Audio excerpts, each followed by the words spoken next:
Kia ora koutou, ngā mihi nui kia koutou katoa. It's Mrs. Bennett here again with some more te reo Māori phrases to use around the classroom and around the home. Today we're going to be learning how to say that you can do something. This is a particularly helpful phrase to use when you're talking to someone new and trying to get to know them.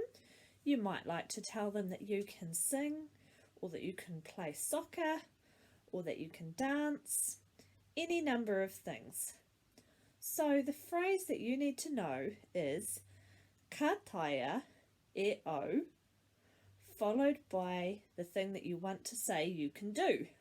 For example, I can write stories, and so I might say ka taea e au te tuhi. That basically means I can write. You might remember from previous lessons that the word o or aho means me or I. O is just a shortened way of saying aho. Ka pai? So I would say ka taea e au. Taea means can, so I can. Te tuhi, right. Ka pai? We're going to have a look at some examples and context to help you learn this phrase. But first, I would like to hear you repeat it after me. Ka taea e au.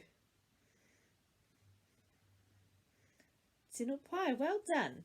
So, let's hear some more of these phrases in context. Action. Ka taea e au te pānui. Ka taea e au te oma.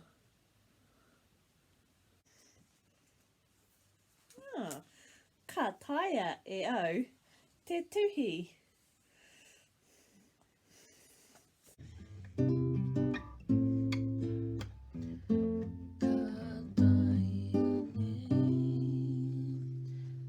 Ka taea e au te waiata.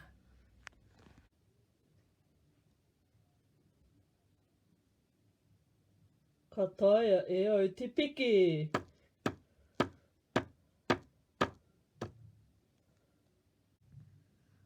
Ka taea e au te hikoi.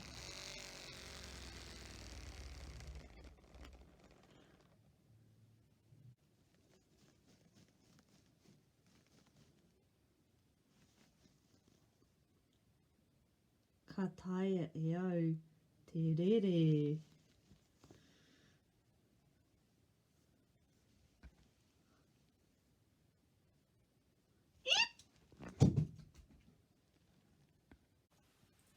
Ka pai, now that you've heard this phrase in different contexts, I encourage you to use it as much as you can around the classroom and at home.